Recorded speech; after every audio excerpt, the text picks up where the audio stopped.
You can listen to The Professional Left wherever you get your podcasts, on Netroots Radio, or at our website, proleftpod.com, where you can also contribute to this podcast. There is a PayPal button at our website, or you can mail us a letter and or contribution at our P.O. Box, which is P.O. Box 9133, Springfield, Illinois, 62791. This is the podcast for the week of October 11th, 2024. It's not safe for work. Recorded live from the Cornfield Resistance, where we want to wish my brother a very happy birthday. It's The Professional Left with Driftglass and Blue Gal.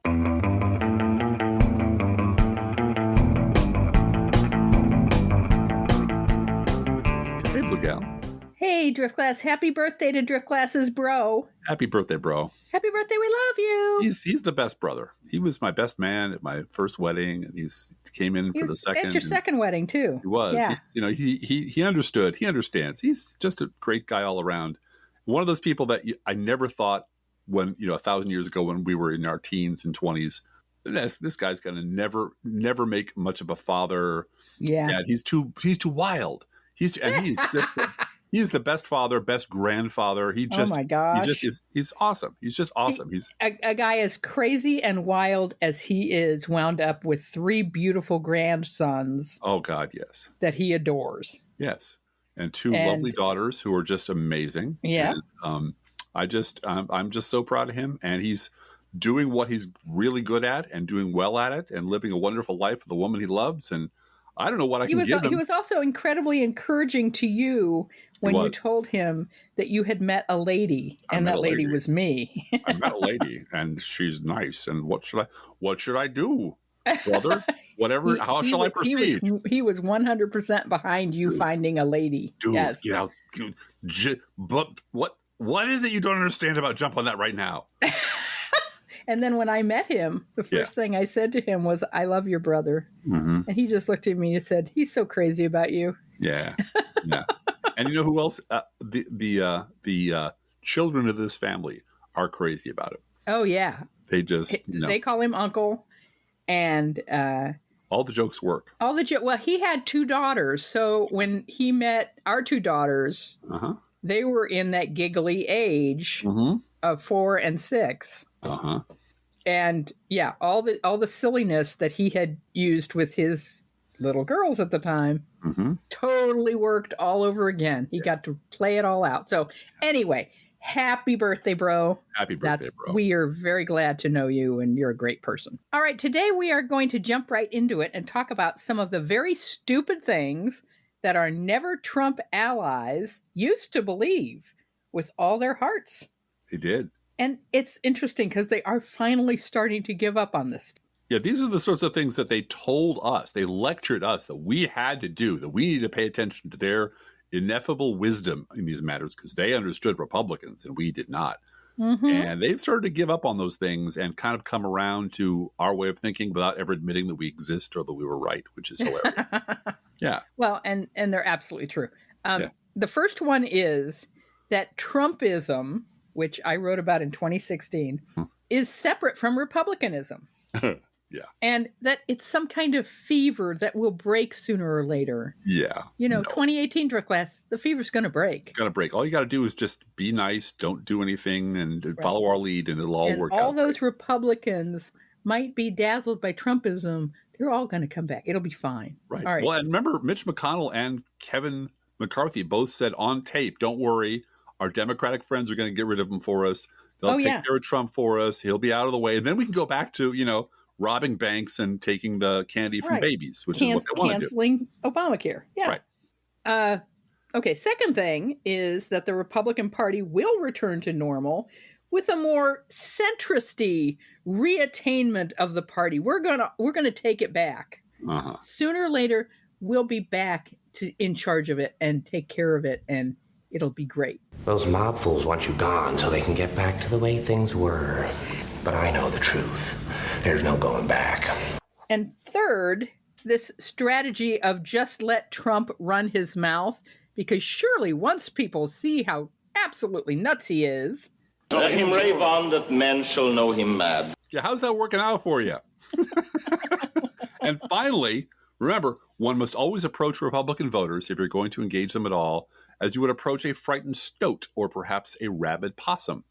No sudden movements or gestures. Speak in calm, even tones. Never raise your voice. Never be judgmental. Never say a harsh word. Never spring facts on them all of a sudden that contradict the bullshit they believe in, or generally tell them anything they don't want to hear, because then they will bite you and run away. So do nothing. Don't offend them.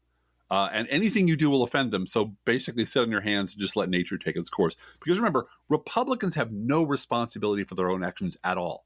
They can just shit themselves, and it's Democrats' fault. They have no agency at all. Democrats are entirely responsible for how these meatheads react. And you know what? You don't hear that so much anymore. Mm-hmm. Now that they've come to terms with the fact that, holy shit, the entire party is this way, and we never fucking noticed. Yeah. But you know what we do hear all day, every day these days? As you know, Blue Gal, this is what we all know now as to be as true. This election will come down to 11 undecided voters in 3 states. Yes, it will. That's it. 11 undecided voters in 3 states. That's all. As we've been told over and over again for months, nothing else matters but those 11 people in those 3 states. The fate of the very republic hangs on their decision, Blue Gal. And you know what's going to move the needle with those people? Mitt Romney. Oh, my God. That'll do the trick. That'll do the trick. That will change everything. Mitt Romney's endorsement of Kamala Harris is going to flip the switch. And we're going to forget that before Romney, it was going to be Liz Cheney that'll move the needle. Oh, no, it'll be Adam Kinzinger. No. But they really do think that, if we just get Mitt Romney. But Driftglass, that's too sad to think about. Yes, it is. So instead, we're going to pivot hard and put our science fiction university hats on and talk about an Issac Asimov short story published in the August 1955 edition of the magazine If, Worlds of Science Fiction, which there were science fiction actual paper magazines back then with stories in them that the authors got paid to write. We got a whole pile of them in our living room, as a matter of fact. We do. This appeared in the edition, the August 1955 edition, right next to a novelette by Philip K. Dick entitled The Mold of Yancey. There was also a short novel by April Smith entitled Birthright, and a few other shorts and editorials, all in one episode, one edition of this publication. One Sacco edition with original cover art. Oh, it was glorious. Yeah. These were glory days. Glory days of publishing. Yeah. All right, so here's the opening teaser of Asimov's story franchise. Yeah. Quote, "It was a frightening thing to happen to a person. The responsibility was just too great. But Norman Muller couldn't back out. Multivac had chosen him, and the entire nation waited." Unquote. Do. That sounds very heavy. And the magazine, the opening story is Asimov's because he was the man.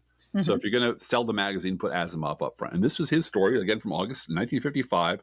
Now snuggle up with a cup of hot cocoa, kids, because Uncle Driftglass is going to read you an excerpt from Franchise by Issac Asimov. Maybe, if you're very lucky, 2 excerpts. So settle in, and here we go. Quote, "The first hint that it would not be like every other year was when Sarah Mueller said to her husband on the evening of October 4th, with Election Day exactly a month off, Cantwell Johnson says that Indiana will be the state this year. He's the 4th one. Just think, our state this time." And then she trailed off. Linda, whose little pointed chin face had been shifting from one speaker to the next, said pipingly, "You gonna be voting this year, Daddy?" Norman smiled gently and said, "I don't think so, dear." Matthew Hortonweiler, who was chronically dissatisfied with Washington, said, "If Villers makes a speech in Indiana, that means he thinks Multivac will pick Arizona. He wouldn't have the guts to go closer, the mushhead." Sarah, who ignored her father whenever she could decently do so, said, "I don't know why they don't announce the state as soon as they can, and then the county and so on. Then the people who were eliminated could relax." Linda said, "Grandpa," and stood with her chin down and her hands behind her back until his newspaper lowered itself to the point where shaggy eyebrows and eyes, nested in fine wrinkles, showed themselves. It was Friday, October 31st. He said, "Yes." Linda came closer and put both her forearms on one of the old man's knees so that he had to discard his newspaper altogether. She said, "Grandpa, did you really once vote?" He said, "You heard me say I did, didn't you? Do you think I tell fibs?" No, but Mama says everybody voted then." "So they did. But how could they? How could everybody vote?" Matthew stared at her solemnly, then lifted her and put her on his knee, as a grandfather would. He even moderated the tonal qualities of his voice. He said, "You see, Linda, till about 40 years ago, everybody always voted. Say we wanted to decide who is to be the new president of the United States. The Democrats and Republicans would both nominate someone, and everybody would say who they wanted. When election day was over, they would count how many people wanted the Democrat and how many wanted Republicans, and whoever had more votes was elected. You see?" Linda nodded and said, "How did all the people know who to vote for? Did Multivac tell them?" Matthew's eyebrows hunched down and he looked severe. "They just used to use their own judgment, girl." She edged away from him, and he lowered his voice again. "I'm not angry with you, Linda, but you see, sometimes it took all night to count what everyone said, and people were impatient. So they invented special machines that could look at the first few votes and compare them with the votes from the same place in previous years. That way, the machine could compute how the total vote would be, or how the total would be, and who would be elected. You see?" She nodded. "Like Multivac?" The first computers were much smaller than Multivac, but the machines grew bigger, and they could tell how the election would go from fewer and fewer votes. Then, at last, they built Multivac, and it can tell from just one voter. As things turned out, there was very little time to wait, for the doorbell rang insistently, and when Norman Mueller opened it and said yes, a tall, grave-faced man said, "Are you Norman Mueller?" Norman said yes again, but in a strange, dying voice.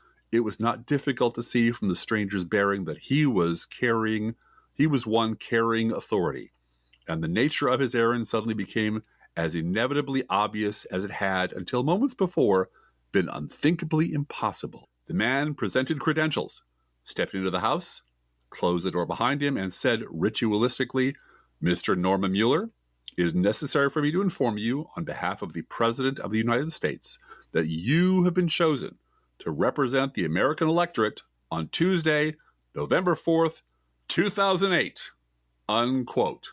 And he picked Romney, right? He picked Romney, but then he changed his mind at the last minute because he realized, I can't vote for Romney. I can't vote for Romney. That was 70 years ago. That story was written 70 years ago. It just reminds me of youngest child was in the second grade during that election. Uh-huh. And they had a class election, and she voted for Romney because she felt sorry for him because he wasn't getting enough votes. He wasn't getting any votes. A pity vote. He got a pity vote. He got a pity vote. Youngest child has a great heart. Yep. So yeah, that was 70 years ago. And if you want to read the rest of it, and you don't have access to a actual physical copy of If from 1955, don't worry. It has been anthologized and PDF'd all over the place. Just Google it. It's called Franchise by Issac Asimov. It's on the internet. So yeah, the real question is, this is pretty prescient of Issac Asimov, as he often was. Are we there yet? Mm-hmm. And the answer is hell no, of course not.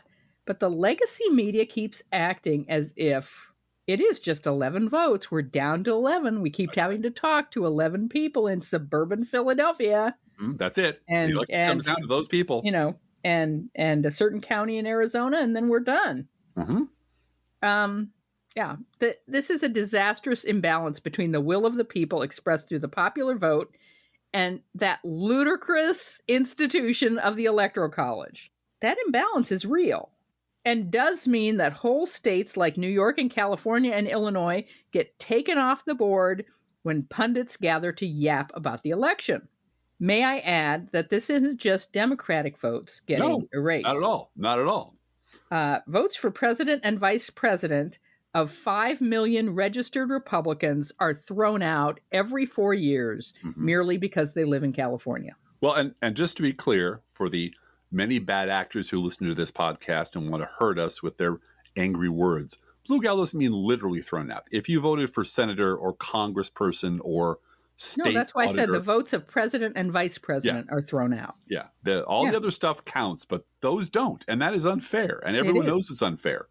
But on the other hand, extrapolating this into the voodoo horse race pundit gospel, that the only people that count are 11 undecided but lean Republican voters in 3 states.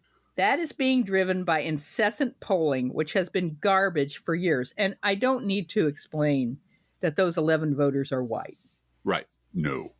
White, upper middle class, suburban, and they just concerned about schools. They just don't know what to do. They're on the fence about a lot of things, Blue Gal. I read both. I watch Fox News, but I read David Brooks, and I'm kind of torn between what fuck you, you're a Republican. And they're undecided. They're always undecided. Yeah. And all sorts of strange things start to happen when it becomes the received wisdom of the media that the whims of 11 undecided but lean Republican voters in 3 states, possibly 2, outweigh the views and desires of the 70 million Democrats who reliably show up every single election and do the right thing without having parades thrown in their honor or $200 an hour analysts scrutinizing their every belch and fart like Roman augurs examining goat entrails. They just show up. They don't need a cookie. They don't need a pat on the head. And they don't need to say, pretty please don't vote for the fascists. Please don't vote. And that is what we're called to do for these undecided voters, because they can't figure out the difference between the two. Now, once it becomes common wisdom that the only way to save the republic is to pander to those 11 undecided but lean Republican voters in 3 states, media coverage starts getting saturated with the opinions of, guess who? Recently former Republicans who claim to be clairvoyant about their ability to read the minds, the inner thoughts, the souls of those 11 voters. You start seeing inbred pundit garbage like this filling up column inches and cable news airtime. This is from Garrett Hake of NBC, referring to Jonathan Martin in Politico. It's a full pundit reach around. This is Garrett Hake, quote, fan fiction or onto something. Jonathan Martin suggests Harris name Mitt Romney as her Secretary of State, and do it now. Yeah, of course. Must do it immediately to show her bona fides. Yeah, since they're not going to follow Aaron Sorkin's advice and make him the vice president, let's quickly make him the Secretary of State. But she has to do it now, he argues. That would show she's serious about bipartisanship and could help win LDS voters in key Western states, unquote. Fuck that. Now, the subject of the article that he's referring to is right there in the title of the article. And please hold your lunch down while I read this. Yeah, and remember, this is Politico. This is Politico. Here's what Harris must do to seal the deal. Ooh, that sounds very important. The vice president can prevail in a tight race if she takes these tough steps to prove to skeptics that she's committed to bipartisan government, unquote. And smack in the middle of the article, you find this sentence, quote, Harris must do more to signal that she'll govern from the political center, Blue Gal. Yeah, the political center, unquote. For people at Politico. Yeah, because they run everything. Their opinion matters more than anybody else's. They want their tax cuts. They want white malehood to be centered in this administration. Right. Absolutely. Yeah. That's why Mitt Romney is such a hero. So anyway, the reaction to this, the hundreds of "are you effing kidding me" reactions on the socials speak for us very well. Here are just a few. Jeff Jarvis wrote, "For fuck's sake, she has embraced and been embraced by the Cheneys." Jesus Christ. But never enough for mansplaining Martin of the right-wing Springer's Politico. Yep. Absolutely right. Mm-hmm. Evan Hurst wrote, "That would be the dumbest goddamn fucking thing imaginable." Brevity is the soul of wit, so way to go, Evan. Way to go. An account called Queerhawk wrote, "He can't even be bothered to endorse her over a convicted felon and adjudicated rapist, so nah. No. And another account, NC Steve, wrote, "Is there no actual news for you guys to report? Have news gathering skills atrophied to the point you must resort to manufacturing news out of feckless, stupid punditry if a campaign won't leak some spin you pretend are real inside knowledge scoops for the beat sweeteners? Well put. Well, they're fundamentally lazy people. Yeah, they are. And they need to talk about why centrism and bipartisanship, so the Republican friends will keep taking them to lunch and buying them stuff. Right. Buying them drinks. No, that's it.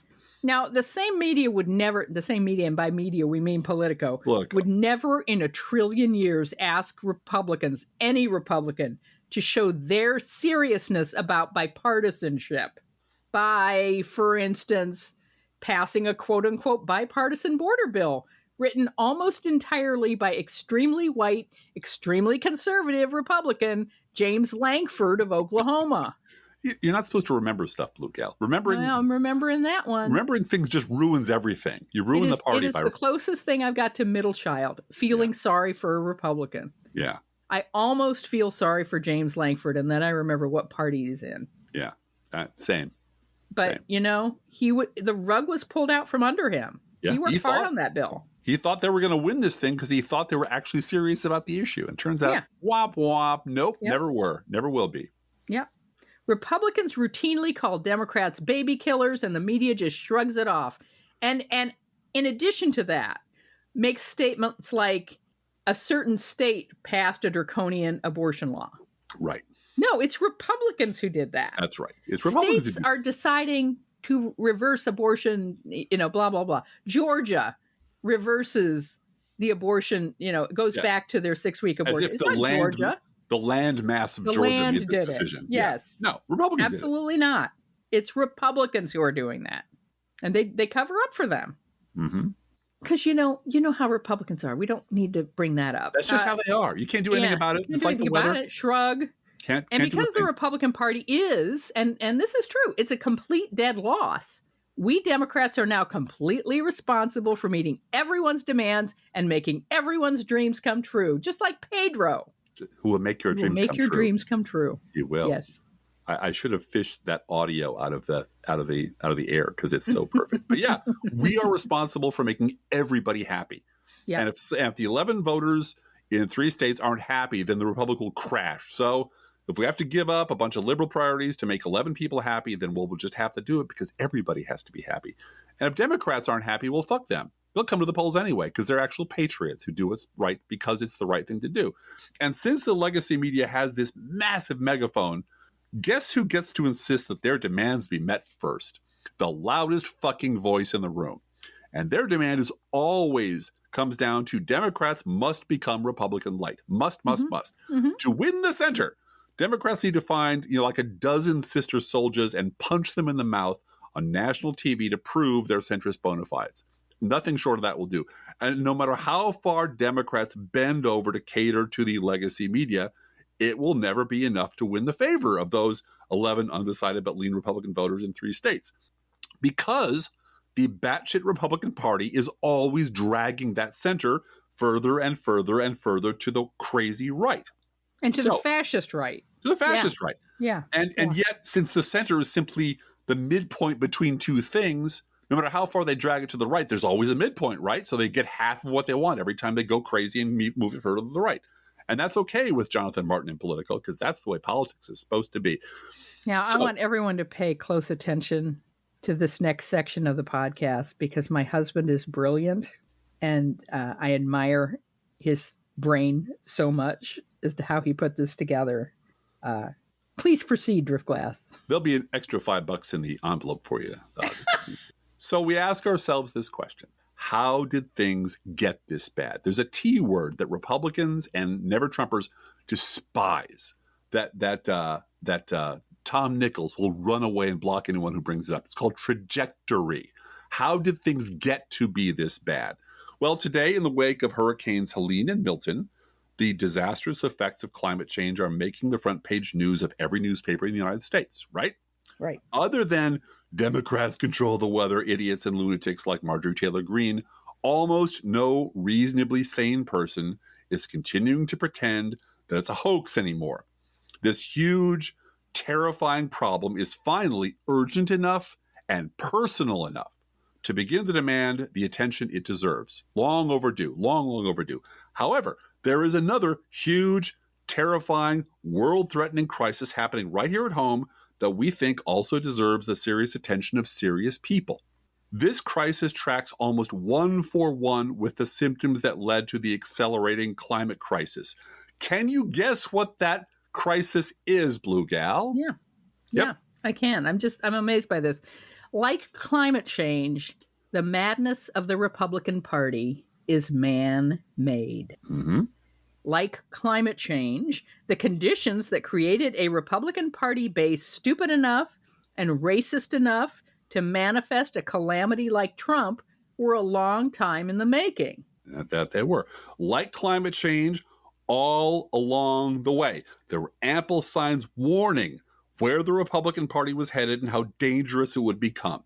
And like climate change, the warning signs kept getting clearer and scarier as they went along.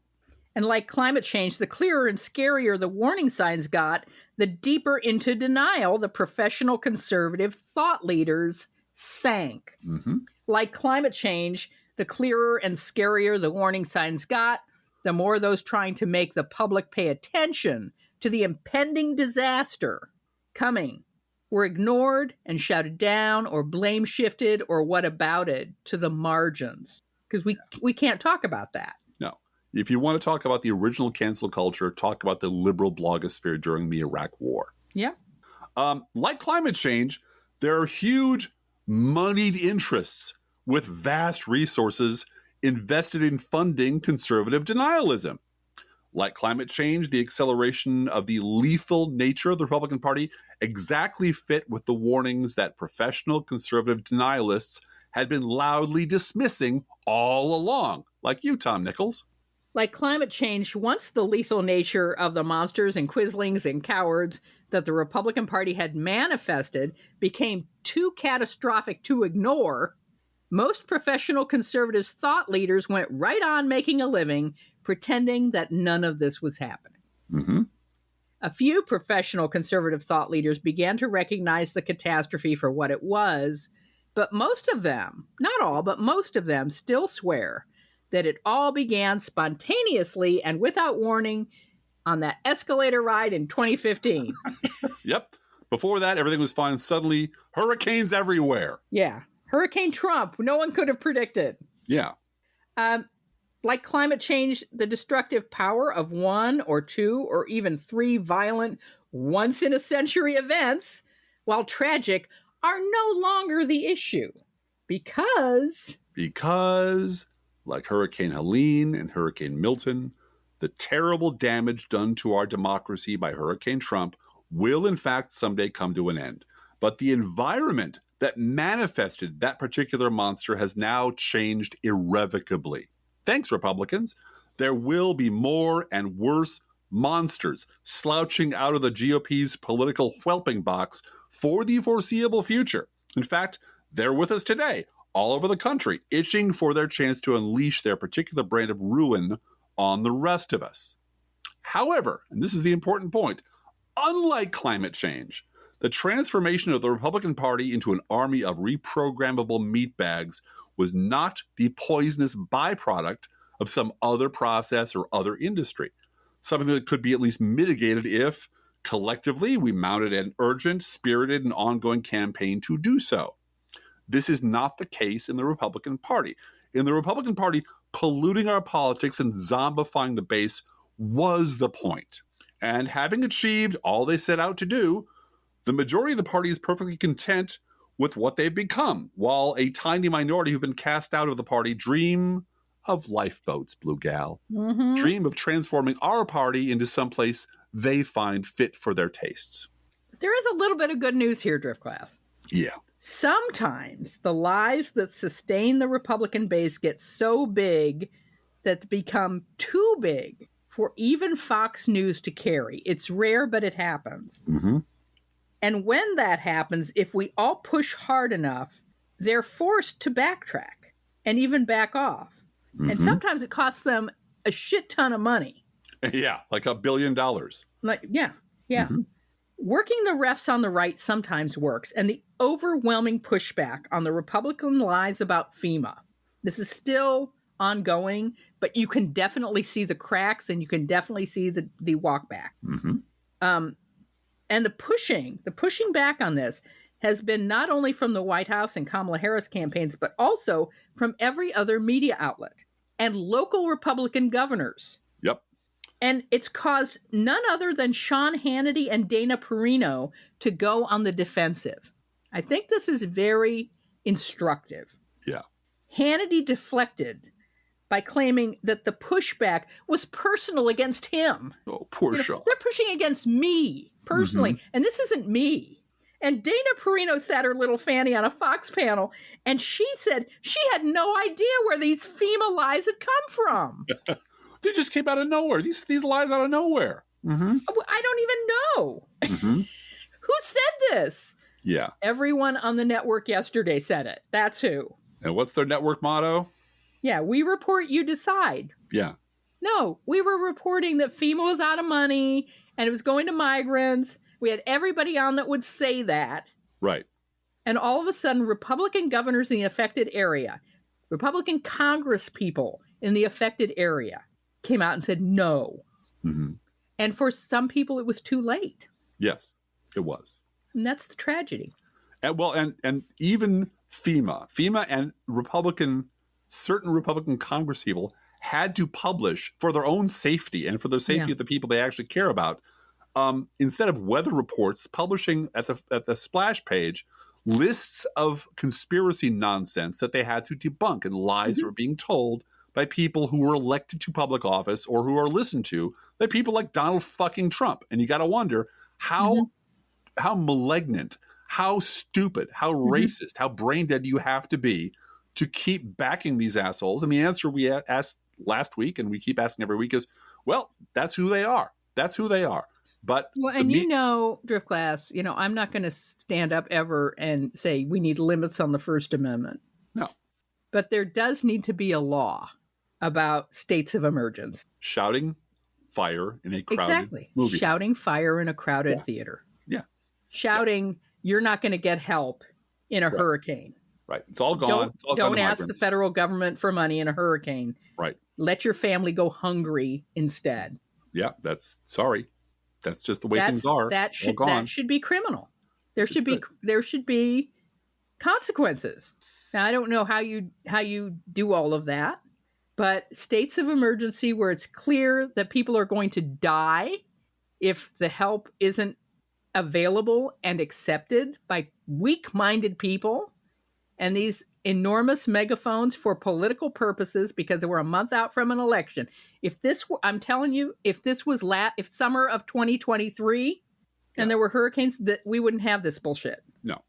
It's also an example of what we have said many times on this podcast. We think the Republican Party is a cancer on this country. We have evidence going back as far as we've been blogging, as far as we've been talking, long before that, actually, when we just got interested in politics and started noticing what was happening in the GOP 30, 35, 40 years ago. But we still want them not to die.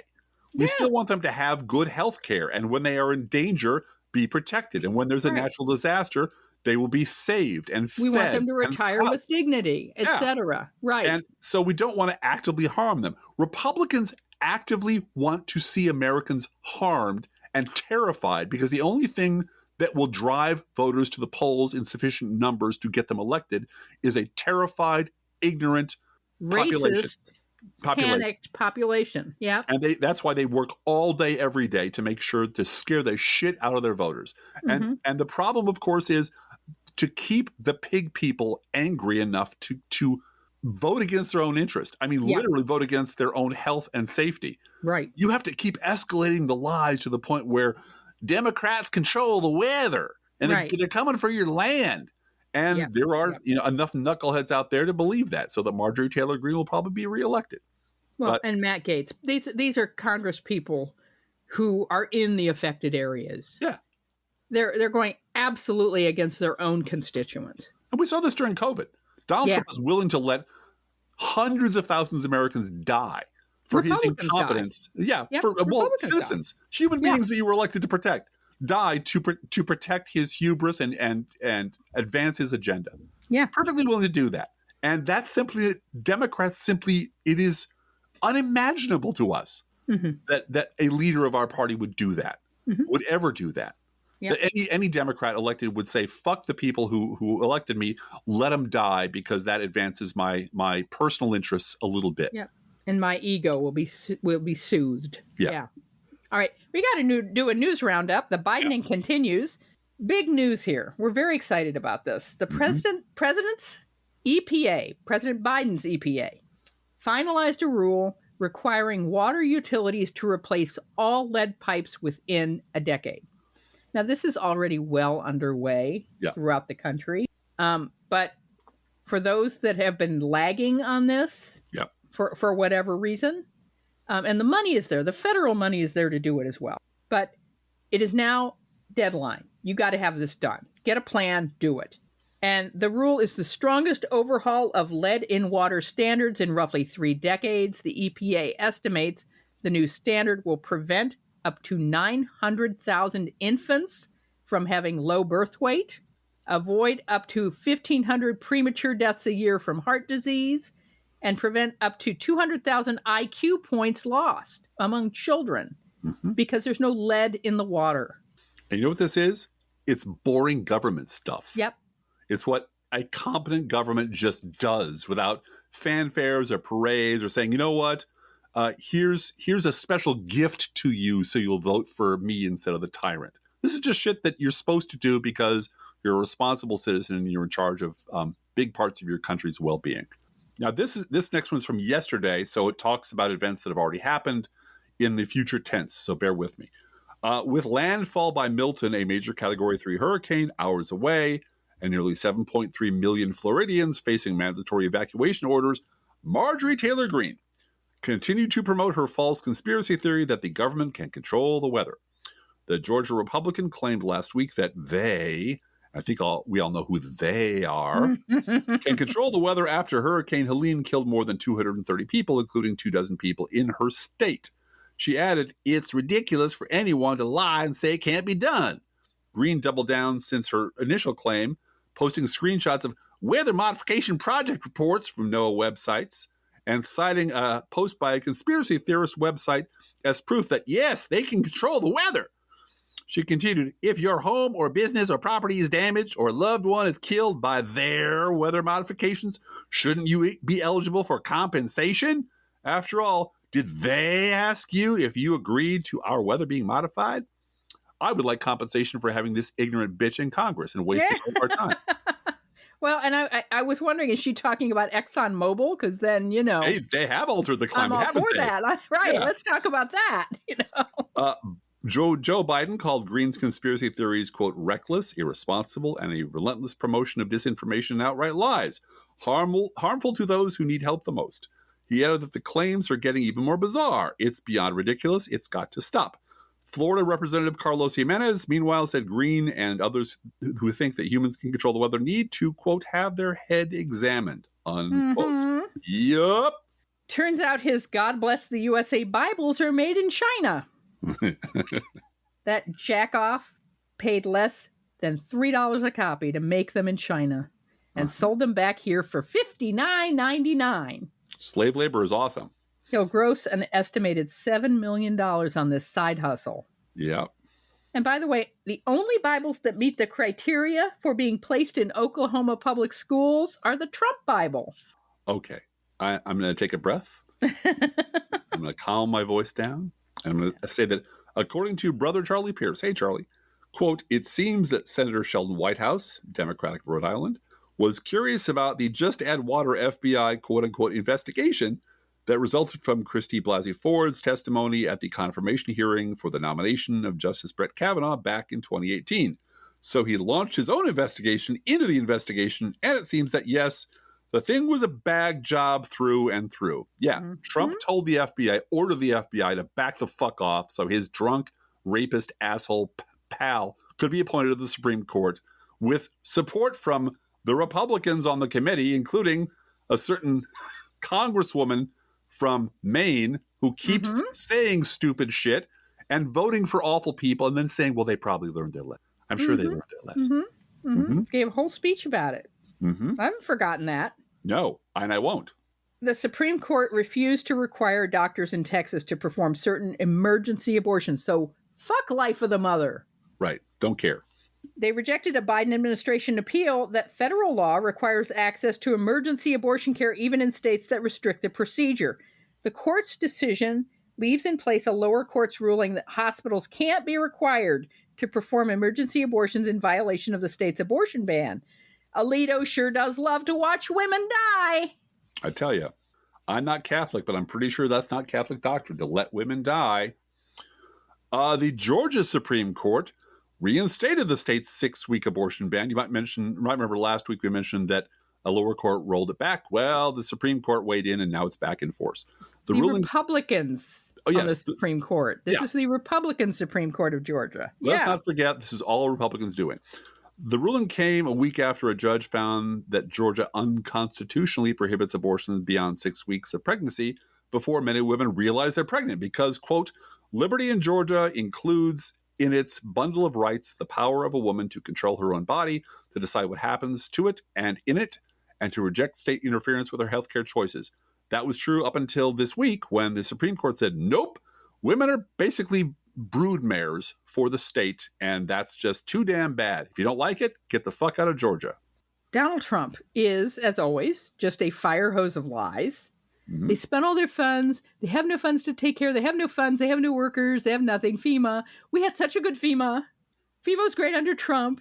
That I can tell you. We had tremendous success throwing paper towels at Puerto Ricans. Yeah. Well, and the whole, we have no funds. They spent your funds. They spent them on illegals. They gave all the money to illegals. That's just true. That's just a true fact. Lie. And they don't fucking care because they are not good people. This is from MSNBC's Chris Hayes himself yesterday. Republican House leadership had to quietly put out on a memo saying that this was a complete lie so that they wouldn't have to come back to Congress to vote on an emergency FEMA supplemental, which is genuinely not necessary right now because the program actually is adequately funded for now. Well, and they don't want to leave because they're campaigning for re-election. Yeah. House leadership had to say very quietly, we're not going to say he's lying, but all the stuff he just said isn't true. Right. So but we don't have to rush back to provide FEMA funding, although FEMA has spent more than half their allocation in 2 weeks. Yes, they have. Because of these storms. And if they need to come back, they're not out of money, and they're not out of money because of undocumented immigrants. No. All lies. All lies. This was also Trump this week, a giant fake news scam by CBS and 60 Minutes. His ass is really chapped over this. Over her being on media outlets where he's too afraid to go. So he's going on about her real answer was crazy or dumb. So they actually replaced it with another answer in order to save her or at least make her look better. A fake news scam, which is totally illegal. Take away the CBS license into election interference. She is a moron. He wants to say the B word. He wants to say the N word. He will. We're counting down for him saying the B word. Yeah. Fake news media wants to hide that fact, an unprecedented scandal. I mean, this is just pure projection. If you've watched Hal Sparks at all, yes, you have known that he goes through Trump interviews, especially on Fox, and marks the points at which Fox has cut the tape. Yeah, and it's a lot. It's a lot. It's like a lot. It reads like a kidnap note. Just snip pieces of tape stitched together to make him sound, marginally coherent. Yeah. The Dems got them to do this and should be forced to concede the election. Wow. Yeah. I mean, we're going to keep popping in with really a few desperate, of these. Really desperate right now. He's also insane. He's also just flat out insane. Yeah. But we're going to keep mentioning once or twice. These are just snippets of just a constant stream of lies coming out of Republican land and Trump.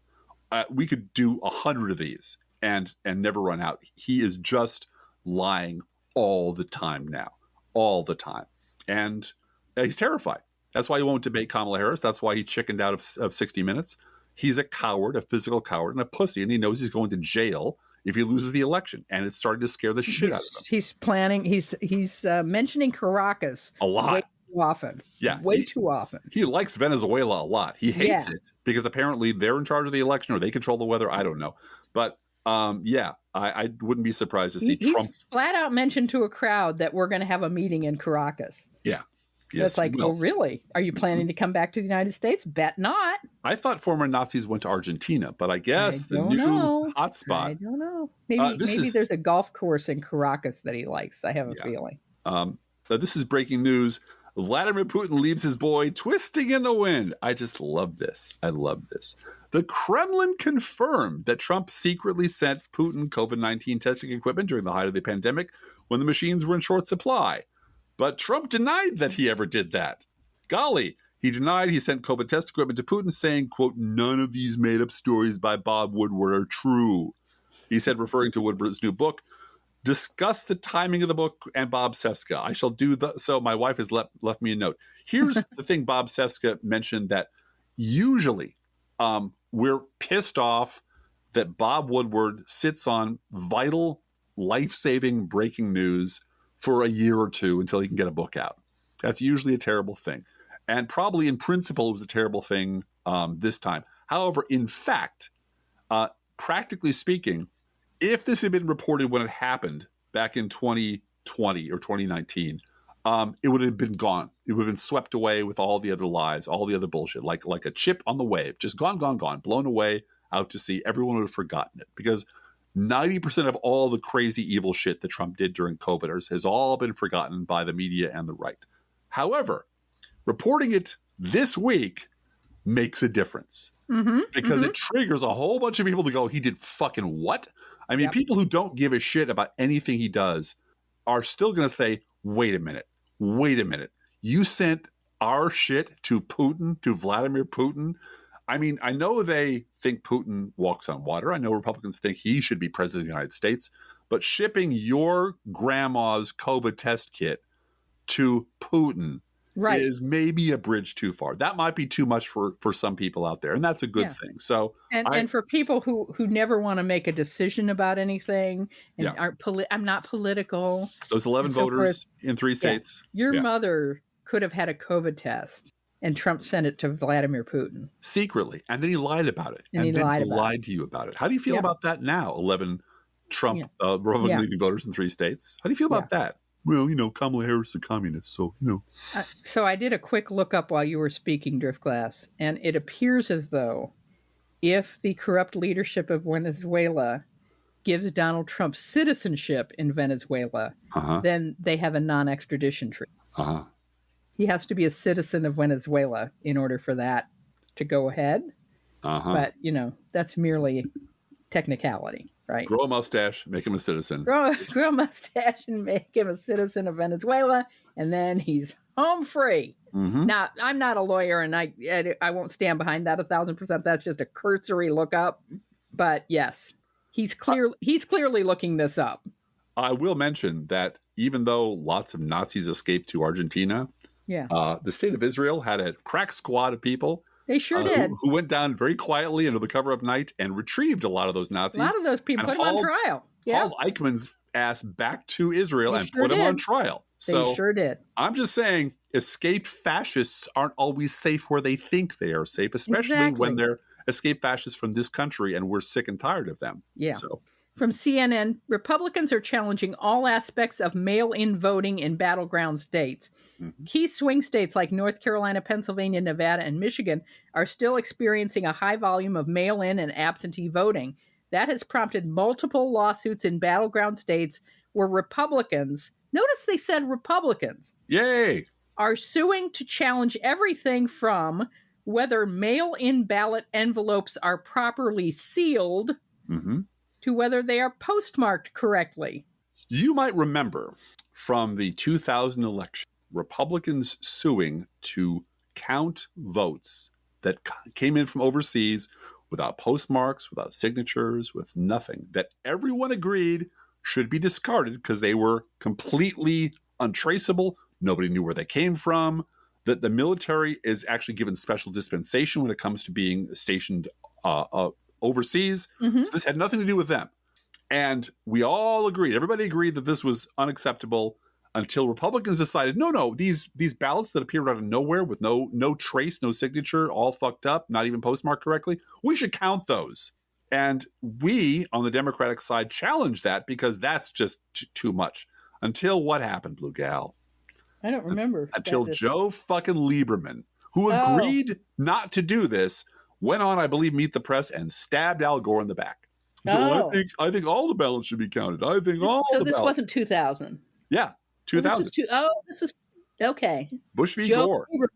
Oh, my God. Joe Lieberman absolutely knifed the party in the back. I think all votes should be counted. I'm just saying, all should be counted.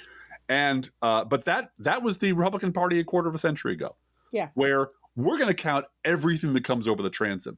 Doesn't matter. If somebody wiped their ass on it on Guam and put it in a box and sent it over here, we're going to count it. And if it's for Bush, it counts. It counts, now, yeah. It's, this envelope wasn't sealed exactly correctly, so we're going to have to discard it.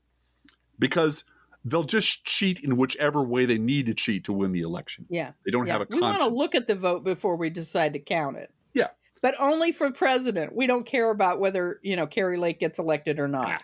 Fuck her. Who cares about her? Now, this last story breaks my heart. Literally, it just is tragic. It is. But it's fairly common. The circumstances are not common, but the family dynamic is terribly common. This is a story from a guy named Brian McNulty, who is a senior research associate at the University of Miami Rosenstiel School. He specializes in hurricanes, climatology, and sea level rises.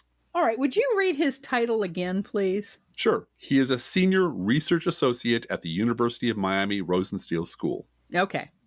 Mm-hmm. Specializing in hurricanes, climatology, and sea level rise. Mm-hmm. Got it? Yep, quote, got it. Yesterday, my mother told me I needed to do, quote, deep research, unquote, because everything I know and learned about hurricanes is wrong. And, quote, the land grabs are real. Please do your homework, unquote. I can't even process the ignorance and brainwashing, unquote. She is lost forever. Yeah. He lost his mom. Yeah. She's gone. Yeah. Her brain is gone. Her brain now belongs to a cult leader who doesn't care if she lives or dies. Yep. And she's perfectly willing to believe everything this liar tells her because I guarantee she gets all of her news from Sean Hannity and Newsmax. Whatever Republicans shit into her skull today comes out of her mouth as gospel tomorrow. And that is a tragedy. And they stole her. They stole her. They stole her. From her son. Yeah. Although, you know what? Maybe she should have changed the channel. Nothing stopped her from changing the channel or putting down her phone. Nope. I'm sure at one time she was proud of her son. Yep. Going to school and working for a university and yeah. Well, we've talked about the event horizon of a black hole. Yeah. That's the point at which you can no longer escape from the black hole. Right. It might look normal. The surroundings don't change that much, but the gravity is too great. And at some point, people who watch too much Fox News cross an event horizon from which they can never recover. And there's about 60 million of them in this country, and they're dangerous as hell. Hey, on a lighter note, Driftglass, each week we post to our Facebook page and website an internet kitty sent in by you, the listeners. This week we have two internet kitties, Marley and River. Marley is a friendly ginger lap cat, and River comes from a blended family. Aww. River's dad is Siamese, and his mom is a black tuxedo. And River has beautiful coloring. They're both beautiful cats, but River, you will notice the Siamese and the black tuxedo coloring combined. It's just gorgeous. And in this picture, they are sitting on their human's bed. And the joke is, it's really their bed. Who are you talking to? Marley and River, of course, eat freshly poured cat food, our fake sponsor. I got to tell you a story. I'm going to stop for a minute and tell you a story. Go ahead. Barack Hussein, the Kenyan usurper, is quite yielding to the other cats when it comes to eating and drinking. Yes. He is bigger than both of them. In fact, I think he's about as big as both of them combined almost. Yeah, but he doesn't want to fight. But he doesn't want to fight. And so if they're eating and they're being bossy, he just walks away. Yeah, not worth it. So Bosco was in the bathroom, and we have a little water dish for them in the bathroom as well. And Barack Hussein that came in, and it was clear he wanted a drink of water, but Bosco was sitting on the other side of the bathroom. And he was getting ready to leave, and I started singing the freshly poured song. And he walked back in and had a drink. Pavlov was right. Yes, exactly. Yeah. You know, it's fresh water, but Barack Hussein, the Kenyan usurper, come and have some. The song is here. Okay. Uh-huh. Whether you serve pet store perfection or dollar store dreck, your cat will ask you to carry them into the kitchen from your own bed and demand that the food they eat is only freshly poured. Freshly poured, freshly poured. Oh, my Lord, it's freshly poured. And you can visit Marley and River at our Facebook page or website, proleftpod.com. And you can send your internet kitty, dog, or other pet to us at our email address, proleftpodcast@gmail.com, where you can also write to both of us. Feel free to write us. We love hearing from you. Be aware that if you write to us at any of our addresses, we reserve the right to read your email or U.S. Postal Service. Go Postal Unions. And don't forget, Trump is a scab. Letter on the air unless you say otherwise. Do not forget our now famous gourmet coffee guideline. If you can afford to buy an espresso-based beverage for yourself, go ahead and buy one for us. We won't turn you down. This is not charity. This is our job. And it's a labor of love. If you can spare $5 a month, please spare $5 a month at patreon.com/proleftpod. Another thing you could do for us would be really helpful and is paying big dividends slowly but surely is sharing our show on social media. And if you love this podcast, please get someone else to listen to it. And thank you ever so much for doing that. Hey, Driftglass, how are the internet kitties doing this week? Well, look out, the internet kitties are enjoying Mehdi Hassan publicly torching Glenn Greenwald much more than they should. Let's think about living. Think about living. Let's think about loving. Think about loving. Let's think about the hooping and the hopping and the popping and the loving, lovey-dovey. Let's forget about the wine and the crying, the shooting and the dying, and the fellow with the switchblade knife. Let's think about living. Let's think about life. The Professional Left podcast is recorded under a Creative Commons license. Copyright 2024-25, GGBG Productions.